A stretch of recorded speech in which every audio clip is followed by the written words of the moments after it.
कराची वालों के लिए कुछ अच्छी खबरें भी आना शुरू हो गई हैं। चले उम्मीद लगना कम अज़ कम शुरू हो गई है। वज़ीर-ए-आज़म इमरान खान आज न्यू कराची सर्कुलर रेलवे मंसूबे का संग बुनियाद रखेंगे और कराची सर्कुलर रेलवे 250 अरब रुपए की कसीर लागत से जो ये मंसूबा है ये मुकम्मल किया जाएगा। बिल्कुल हमजा और शहर क़ायद की अगर बासियों की बात करें तो उनके लिए दूसरी अच्छी खबर भी ये है कि सी पैक में कराची कोस्टल जोन मंसूबे को शामिल करने पर इत्तफाक कर लिया गया है। वफाकी वज़ीर बराए बहरी उमूर अली जैदी का कहना है कि मंसूबा कराची को इंतहाई जदीद शहरी इंफ्रास्ट्रक्चर जोन फराहम करेगा। अच्छा, कराची दुनिया की सर फहरिस्त बंदरगाहों में शामिल होगा, ये उनका कहना है। मंसूबे की मुतवक्के जो सरमायाकारी है वो तकरीबन 3.5 अरब डॉलर है और 20,000 से ज़ायद ख़ानदानों को रिहायशी आबादकारी भी फराहम होगी। बिल्कुल, जबकि वज़ीर-ए-आज़म इमरान खान का कहना है कि कराची के साहली जोन को जो जोन है उसको सी पैक में शामिल करना गेम चेंजर है। ट्विटर पर इमरान खान ने लिखा कि कम आमदनी वालों के लिए 20,000 घरेलू यूनिट्स तैयार करेंगे और सरमाकारों के लिए मौके भी फराहम करेंगे। अच्छा, उन्होंने मज़ीद ये कहा है कि कराची को दीगर तरक्की याफ्ता जो पोर्ट सिटीज़ हैं उनके बराबर लाएंगे और मैरीटाइम अफेयर्स की जो मिनिस्ट्री है उसको वज़ीर-ए-आज़म ने शाबाश भी दी है। हम बात करेंगे सारे मामले के ऊपर। साबिक एडमिनिस्ट्रेटर करीमुज़्ज़मा सिद्दीकी साहब हमारे साथ मौजूद हैं। करीमुज़्ज़मा सिद्दीकी साहब अस्सलाम वालेकुम, गुड मॉर्निंग सर। सर, अब ग्रीन लाइन बस मंसूबे के बाद क्रेडिट लिया पाकिस्तान तहरीक इंसाफ की गवर्नमेंट ने। कराची सर्कुलर रेलवे के हवाले से भी ये बातें सामने आई हैं कि इफ्तिताह करने के लिए वज़ीर-ए-आज़म साहब जाएंगे। आप समझ रहे हैं कुछ हद तक ट्रांसपोर्ट के मसाइल हल हो जाएंगे या फिर अभी कहना कबल अज़ वक्त होगा? नहीं, आपने अपने इंट्रो में बिल्कुल सही कहा। कम से कम उम्मीद जरूर दिलाई गई है और उम्मीद पे दुनिया कायम है। देखिए, ग्रीन लाइन के ऊपर 40 बसें आई हैं। जिस शहर में कम से कम 10,000 बसों की जरूरत है, 40 बसें जो हैं वो एक अच्छा खुशाइंद इक़्ताम है। इसी तरह से जो कराची सर्कुलर रेलवे की बात हो रही है, मैं जब बच्चा था तो उस वक्त भी कराची सर्कुलर रेलवे की बात सुनते थे और आज भी कराची सर्कुलर रेलवे की। अब इस सारी गुफ्तगू का मतलब क्या है ये तो वक्त ही बता सकता है। ये सारे वो मंसूबे हैं जो कई साल में जाके शुरू होंगे, मतलब फिजिकल इनके ऊपर जो काम है वो शायद साल 2 साल में हो पाए, ठीक है।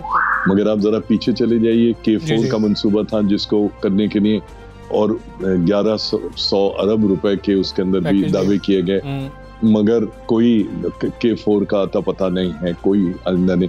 सो मैं कराची वालों को मायूस नहीं करना चाहता। मैं समझता हूँ कम से कम कराची के मसाइल की तरफ बात की जाना एक खुशाइन बात है।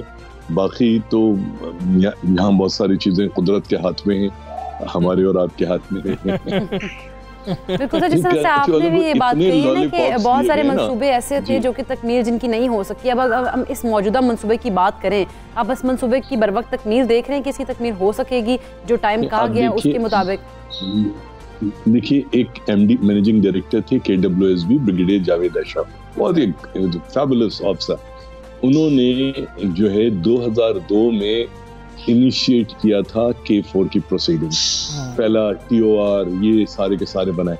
आज 2002 से 2021 हो गई है और मैं, आप या वज़ीर-ए-आज़म हम में से कोई भी इसकी मुमकिना पानी आने का टाइम नहीं दे सकता। तो अब सोचें K4 जो है, अच्छा इस सारे दौरान में पता नहीं कितनी गवर्नमेंट साइन चली गई, सब कराची सर्कुलर रेलवे की रिवाइवल की बात करती रही, ठीक है ना। ये जो आज कोस्टल उसकी बात हो रही है, मुशर्रफ साहब के दौर में यहाँ कराची में चेयरमैन KPT होते थे जावेद हनीफ साहब। जावेद हनीफ ने एशियन डेवलपमेंट बैंक के साथ उस वक्त 8 अरब रुपए का एक वो किया था और ये जो बात मैं कह रहा हूँ ये 101% सारी फाइल्स में मौजूद है। अगर कोई इसको चैलेंज करना चाहे मेरे साथ बैठ जाए। 8 अरब रुपए में कोस्टल हाईवे बननी थी। अच्छा, चूंकि एशियन डेवलपमेंट बैंक ने, अच्छा Asian Karachi port trust is a filthy rich organisation, उसको जो पैसे आते हैं, इनकम होती है वो डॉलर्स में होती है। जो शिप्स आते हैं ना वो आके में एंकरेज और ये सब पे करते हैं, इस स्टीवेडोरिंग एवरीथिंग, ठीक है। तो वो उस वक्त 8 अरब रुपए तो फेडरल गवर्नमेंट को उन्होंने, अच्छा एशियन डेवलपमेंट बैंक ने यकमुश्त पैसे देने थे और मतलब प्रोजेक्ट को फाइनेंस करना था, मगर वो जो वापसी था वो KPT ने वापस करने थे पैसे वाया मिनिस्ट्री ऑफ फाइनेंस, क्योंकि पाकिस्तान को कोई इदारा अपने आप तो एक गैर मुल्की बैंक के साथ नहीं कर सकता। उस वक्त जो है टर्न डाउन कर दिया गया कि नहीं जी, KPT अपने वसाइल से खुद करे, इससे मुल्की डेट के ऊपर जो है वो होगा। वो 8 अरब थे उस वक्त, शायद 80 रुपए का या 60 रुपए का डॉलर होगा। अब आप अब जो है 3.5 अरब डॉलर यानी 170 रुपए के साथ लगाएं तो इसमें इतने जीरो आते हैं कि मेरी तो गिनती खत्म हो जाती है, ठीक है ना। तो ये सारी चीजें, क्योंकि मतलब मैं फिर कह रहा हूँ कि कम से कम कराची के मसाइल के ऊपर खुलकर बात होना चाहिए। मैं और आप बात कर रहे हैं, ठीक है ना। मैं कल क्लिफ्टन में था। क्लिफ्टन कराची की सबसे फैशनेबल एरिया होता था। पार्क लेन के अंदर, यकीन करें मेरे कद से ज्यादा जो है, और मेरा कद भी कोई 6 फीट का है, मिट्टी के ढेर लगे हुए हैं। ये वो सड़क है, ये वो इलाका है, और ये आज नहीं लगा है, ये 1 साल से है। इसी तरह आप लियारी चले जाएं, वहां पर खड्डे मेरे कद से ज्यादा गहरे खड्डे हैं। तो आप मुझे बताइए, कराची की तो बड़ी बदहाली है। मैं आप लोगों को दावत दूंगा, कराची के ऊपर कोई अच्छी सी डॉक्यूमेंट्री बनाइए और उसके अंदर लोगों को दिखाइए हाल। जी, बस इसीलिए हम डिस्कस करते रहते हैं, आपसे भी बात करते हैं, दीगर भी कोशिश होती है कि हम इश्यूज़ को हाईलाइट करते हैं। अच्छा सर, एक और बड़ा मसला जो कराची को हमेशा दरपेश रहा है वो क्रेडिट गेम है, और क्रेडिट गेम की वजह से कराची को बहुत ज़्यादा नुकसान हुआ है। चलते हुए मंसूबे बंद हो जाते थे, कुछ काम हो रहा होता था, दूसरी गवर्नमेंट आती थी, वो कहती थी नहीं क्रेडिट गेम का चक्कर है, वो लोग क्रेडिट ले जाएंगे। अभी ग्रीन लाइन बस के हवाले से अगर हम बात करें तो जुबैर उमर साहब ने कहा कि जी 80% काम तो हम मुकम्मल कर गए थे, आप लोगों ने कौन सा तीर मार लिया। आपको उनकी कुछ बात दुरुस्त लगती? बिल्कुल नहीं, जो दुरुस्त बात है। देखिए सर, सिर्फ पाकिस्तान में नहीं, सारी दुनिया में मंसूबे जो हैं वो शुरू किए जाते हैं। सबसे पहले नीड असेसमेंट होती है, में जरूरत क्या है, उसके हिसाब से प्रोग्राम्स फेडरल और प्रोविंशियल गवर्नमेंट्स जो हैं वो शुरू करती हैं। जर्मनी में भी करती हैं, अमेरिका में भी करती हैं, पाकिस्तान में भी करते हैं, हिंदुस्तान में भी करते हैं। अच्छा, वो प्रोजेक्ट अगर खत्म हो जाता है, एक दफा शुरू हो जाता है, तो वो बेसिकली गवर्नमेंट का प्रोजेक्ट होता है। गवर्नमेंट ऑफ पाकिस्तान हो गई, गवर्नमेंट ऑफ सिंध हो गई, जो भी, तो वो एक कंटिन्यूटी होती है। हमारे यहाँ तो ये आप देखिए 1977 में PIDC के बिल्कुल सामने, PC के सामने एक बिल्डिंग बनी, वो आज भी उसी हाल में खड़ी है, हाइट एजेंसी की। 1970 में वो, चूंकि उसमें मुमताज अली भुट्टो साहब का नाम आ रहा था, जियाउल हक साहब ने उसको रोक दिया। आज तक मैंने 1996 में उस प्राइम मिनिस्टर थी बेनजीर भुट्टो साहब, उनको कहा कि बीबी इसको यतीम खाना बना दो, इसको आप ईदी ट्रस्ट को दे दो, इसका कोई इस्तेमाल कर लो, इसको कोई यूज कर लो। क्योंकि 96 में हमने नेस्पाक से उसकी असेसमेंट कराई थी और उसका स्ट्रक्चर बिल्कुल परफेक्टली गुड था, आज भी वो सही है, ठीक है। मगर वो जो है ना, शहर को, उसको मेरा एक फलस्तीनी दोस्त था, वो कहता था, वो कॉटन बाइंग के लिए आया करता था जॉर्डन से, वो कहता था it's a tribute to your national callousness and incompetence. वो PC में आकर ठहरता तो कहता जब से मैं आ रहा हूँ मैं ये स्ट्रक्चर यहीं खड़ा देखता हूँ, यार तुम इसको कुछ कर लो। तो हमारे यहाँ ये ब्लेम गेम, ये क्रेडिट गेम, ये मायने क्या है यार? ये कौन सी PMLNQ की गवर्नमेंट और PMLN की गवर्नमेंट और PTI की गवर्नमेंट? ये तो गवर्नमेंट ऑफ पाकिस्तान है ना। हाँ जी। आप सबसे पहले असेसमेंट कीजिए। देखिए, एक असेसमेंट ये कर लीजिए कि 1998 में जब 1 करोड़ की आबादी थी, उस वक्त कराची में 22,000 रजिस्टर्ड बसें थी। आज जब 2.5 से 3 करोड़ की आबादी, रजिस्टर्ड बसों की तादाद 6,000 रह गई है। अब खुदारा ये बताइए, अगर 2.5 गुना आबादी बढ़ गई तो 22,000 को 50,000 पे होना चाहिए था। आप 22,000 को आज 6,000 पे ले आए। बिल्कुल ऐसी है। ये तो बहुत शुक्रिया आपका सर। सबसे मेरे पाकिस्तान आप बात कर रहे थे, यकीनन मसाइल हैं, लेकिन अब कुछ उम्मीद जो है वो बंधना शुरू हो गई है कराची के जो शहरी हैं उनके। और अच्छी बात है, ये होने चाहिए, मंसूबे पूरे होने चाहिए। हम क्रेडिट गेम से निकल जाएं तभी बेहतर होगा, क्योंकि तभी हालात बेहतर हो रहे होंगे। और ये गवर्नमेंट ऑफ पाकिस्तान के वाकई दुरुस्त बात है, जिस तरह से देखिए साहब कह रहे थे कि मंसूबे गवर्नमेंट ऑफ पाकिस्तान के होते हैं। अगर अगली गवर्नमेंट आ रही है तो उसको कंटिन्यू करना चाहिए। और हम ऐसा करते हैं कि इतना पैसा लग गया होता है, फिर हम मंसूबे बंद कर देते हैं। हमारी कोशिश होती है, ख्वाहिश होती है ये किसी तरह से ठप हो जाए। हम उनको कह सकेंगे देखा उन्होंने तो ठीक काम नहीं किया। बिल्कुल। और हम फिर जो है क्रेडिट लेने की बात करते हैं तो वो फिर क्रेडिट गेम के चक्कर में जो है ना, अवाम की जो है उसको सहूलियात नहीं मिल रही होती है। खैर, हम अब आगे बढ़ेंगे और हमसा हज़रत दाता गंज बख्श अली हजवेरी रहमतुल्लाह अलैह के 978वें सालाना उर्स की 3 रोज़ा तकरीबात का आगाज़ हो चुका है। वज़ीर औक़ाफ़ पंजाब पीर सैयद सईदुल हसन शाह ने मज़ार पर चादर पोशी करके उर्स तकरीबात का इफ्तिताह भी किया। हाँ जी, सालाना उर्स पर दाता दरबार को दिलकश फूलों और बरकी कुमकुमों से सजा दिया गया है। मर्द व ख़वातीन ज़ायरीन की बड़ी तादाद दरबार पर हाज़िरी के लिए पहुंच रही है और ज़ायरीन ने ढोल की थाप पर धमाल भी डाली और सूफ़ी बुज़ुर्ग से अकीदत का इजहार भी कर रहे हैं। हज़रत दाता गंजबख्श रहमतुल्लाह अलैह के सालाना उर्स पर सिक्योरिटी के भी सख्त इंतज़ामात किए गए हैं। चेहलुम का मौका भी होता है और सिक्योरिटी के सख्त इंतज़ामात होते हैं। उर्स की तकरीबात 28 सितंबर तक जारी रहेंगी और हम 3 रोज़ा तकरीबात हैं ये जिनका कल से है जो आगाज़ हुआ था और दूर दूर से लोग आते हैं, ज़ायरीन आ रहे होते हैं और अकीदतमंद आ रहे होते हैं, सलाम पेश कर रहे होते हैं। और बड़ा देखा जाए इकरा आजकल कोरोना के हवाले से खुसूसी तौर पर यहाँ पर इंतज़ामात भी किए गए हैं और जो ज़ायरीन आ रहे हैं उनसे भी हम दरख्वास्त करेंगे कि इंतज़ामिया के साथ आप लोगों ने ताउन करना है ख़ास तौर पर। और आप दाता दरबार हाज़िरी के लिए आ रहे हैं लेकिन इंतज़ामिया जो आपको वहाँ पर बताएंगे SOPs हैं उनका आप लोगों ने खुसूसी तौर पर ख्याल रखना। क्योंकि देखा जाए तो जिस तरह से केसेस में हमने देखा कमी भी हुई तो उन्होंने फिर मज़ारात जो है खोले भी इसी वजह से थे कि केसेस में कमी हो। तो अब जिस तरह से उर्स मुबारक भी है तो इसमें बहुत ज़्यादा एहतियात भी करें, SOPs का ख्याल रखें और सोशल डिस्टेंसिंग का जो कहा जाता है बार बार कहा जाता है तो इस मौके पर बहुत ज़्यादा ज़रूरी है कि आप जो है आप अकीदत का इजहार तो कर रहे हैं, जा रहे हैं, इबादत भी कर रहे हैं वहाँ, लेकिन इसके साथ साथ जो है सोशल डिस्टेंसिंग का बहुत ज़्यादा ख्याल रखें। हाँ जी बिल्कुल, आप लाजमी तौर पर हमें भरोसा है आप पर कि आप इसका ख्याल रखेंगे। हम आगे बढ़ेंगे, बच्चों के वाले से बात करनी है। ख़ास तौर पर बच्चों का बहुत बड़ा मसला है और उसकी हमें समझ ही नहीं आ रही होती है। हम सुनते हैं पता ही नहीं लग रहा होता, हम सुनते हैं कि जी के पेट में कीड़े पड़ जाना, ये ऐसी शिकायत है। बच्चों को हम कहते हैं कि मट्टी मत खाओ, पेट में कीड़े पैदा हो जाएंगे, क्या कर रहे हो। लेकिन हमें इस बात की समझ नहीं आ रही होती और पता भी नहीं लग रहा होता कि क्या ऐसा बच्चा कर रहा है कि पता लग जाएगा इसके पेट में कीड़े हैं। बिल्कुल अच्छा, क्या होते क्या हैं ये? बिल्कुल ऐसे ये इनके थोड़ा सा मुश्किल में रहते ही हैं। खास तौर पर अगर माओ की बात करें वही बहुत ज़्यादा होती हैं इसके लिहाज से, तो उन लोगों को थोड़ा समझ नहीं आई थी चीज़ों की।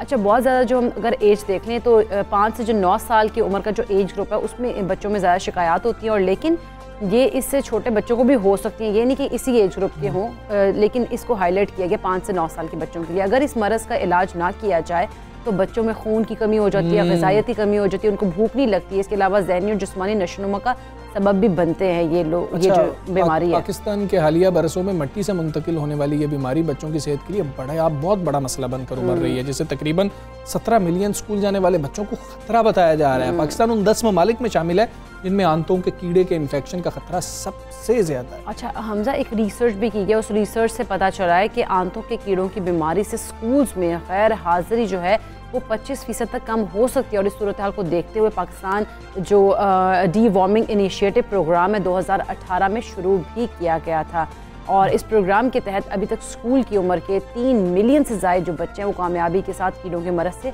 महफूज हो चुके हैं। हाँ जी, और माहिरीन से यही कह रहे हैं कि इस बीमारी से बचाव की सबसे पहली सूरत सफाई है। इस बात का ज़्यादा से ज़्यादा ख्याल रखें कि बच्चे मिट्टी को मुँह में ना डालें और बच्चों में जो है बार बार हाथ धोने की आदत जो है उसको भी पैदा करें। इसी अहम इशू पर हम बात करेंगे। हमारे साथ मौजूद डॉक्टर वली खान। डॉक्टर साहब अस्सलाम वालेकुम, गुड मॉर्निंग। डॉक्टर साहब, ये मिट्टी से पहले तो हमें ये बताएं कि पेट के कीड़े होते क्या हैं और कैसे माँ बाप को पता लगे कि ये पेट के कीड़े हैं, और क्या सिर्फ मिट्टी एक सोर्स है जिसकी वजह से ये पेट में कीड़े पैदा हो रहे होते हैं?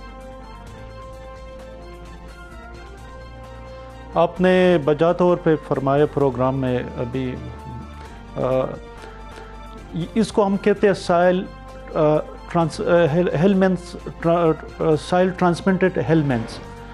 तो ये मिट्टी से इसके लार्वे और एग जो है that is the main source. और बच्चों को अगर वो सफाई का ख्याल नहीं रहे या मिट्टी में खेलते हैं तो that is the main source of transmission. और जैसे बैकग्राउंड में जाना थोड़ा ज़रूरी है। 2017 में एक सर्वे हुआ था 45 डिस्ट्रिक्ट्स में हमारा पाकिस्तान में, और उसमें उन्होंने उस सर्वे को कंडक्ट कराया था IRD एविडेंस एक्शन और इंडस ग्रुप जो हॉस्पिटल है, और 45 डिस्ट्रिक्ट में उन्होंने कहा था कि 17 मिलियन बच्चे जो है दे आर एट रिस्क। तो आपने उस वजह से फिर 2018 में पाकिस्तान डिवर्मिंग इनिशिएटिव एक प्रॉपर ऑर्गेनाइज तरीके से एक प्रोग्राम शुरू हुआ under ministry of health, federal ministry of education और प्लानिंग एंड डेवलपमेंट डिवीजन के ताउन से। तो इस प्रोग्राम का नाम है पाकिस्तान डिवर्मिंग इनिशिएटिव, और 45 डिस्ट्रिक्ट्स में ये इंटरवल के साथ इसके मुहिम जारी रहे था। सही है। आपने प्रोग्राम के आगाज़ में बताया कि जो मसला है ये बड़ा कोवर्ट होता है, अपेरेंट नज़र नहीं आता, और एक तो मैग्नीट्यूड ऑफ प्रॉब्लम बहुत ज़्यादा है, दूसरा बच्चों की फ़िज़िकल और मेंटल डेवलपमेंट जो है उसको ये असरअंदाज होती है और उसको स्लो कर देती है। अच्छा डॉक्टर साहब, ये बताइएगा कि मट्टी से, क्योंकि आपने भी कहा है कि ये मट्टी से ही होते हैं, तो कुछ बच्चे होते हैं मट्टी खाते हैं, वो मट्टी खाते क्यों है, उसकी क्या वजह हो सकती है?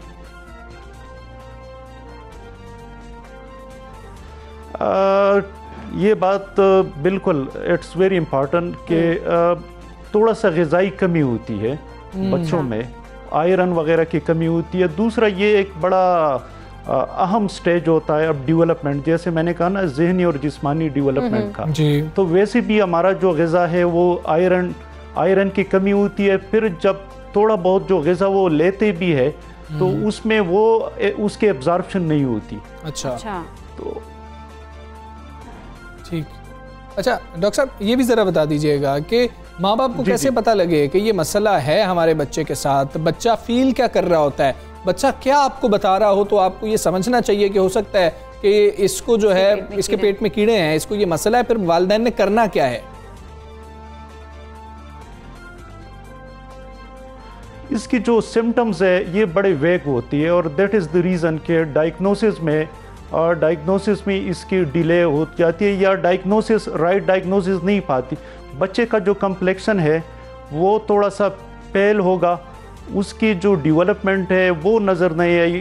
इसी तरह जो हम देखते हैं 5 से 15 साल के बच्चे, उनमें एक रिलक्टेंस होती है, वो सुबह स्कूल नहीं जा पाते, या उनके पेरेंट्स बड़े परेशान होते हैं कि बच्चे की वो जो एक एक्टिवनेस या उसका जो डेवलपमेंटल माइलस्टोन होते हैं वो नज़र नहीं आते, और एक वेग से जर्नलाइज वीकनेस बच्चे में नज़र आती है। तो ये जो मसला है, जब न्यूट्रिशन इनटेक या उसका वो सही नहीं होता तो इसके जो इम्पैक्ट है या असरात है पूरी जिस्म पे होते हैं, from cognitive development, physical development है, मेंटल, ये सारा।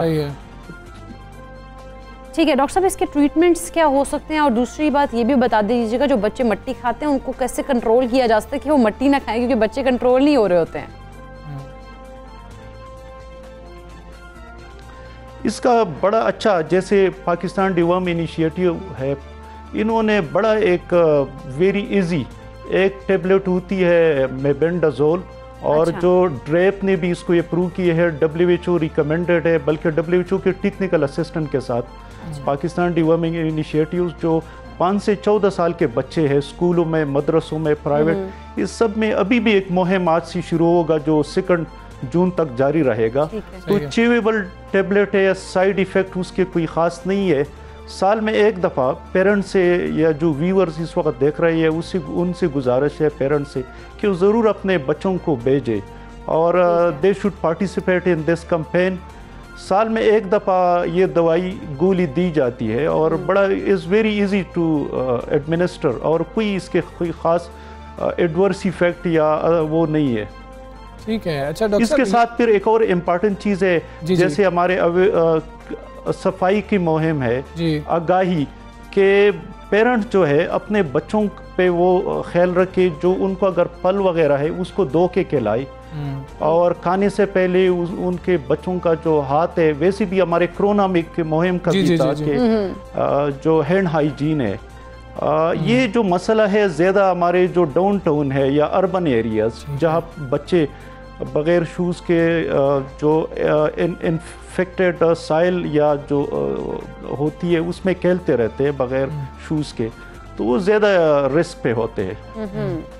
ठीक है डॉक्टर साहब, ये भी आप हमें बता दीजिएगा, बच्चों का मामला है, पेरेंट्स कुछ ज़्यादा परेशान भी हो जाते हैं। अक्सर बच्चे हम देखते हैं कि स्कूल में, हम भी जब स्टूडेंट थे, क्यों स्कूल नहीं आए, मेरे पेट में दर्द था, बच्चे बहुत ज़्यादा शिकायत करते हैं, और बच्चों को सबसे ज़्यादा शिकायत स्कूल ना आने की बड़ी वजह जो होती है वो पेट का दर्द ही होता है। अब हर पेट के दर्द को हम ये तो नहीं समझ लेंगे कि इसके पेट में कीड़े ही हैं।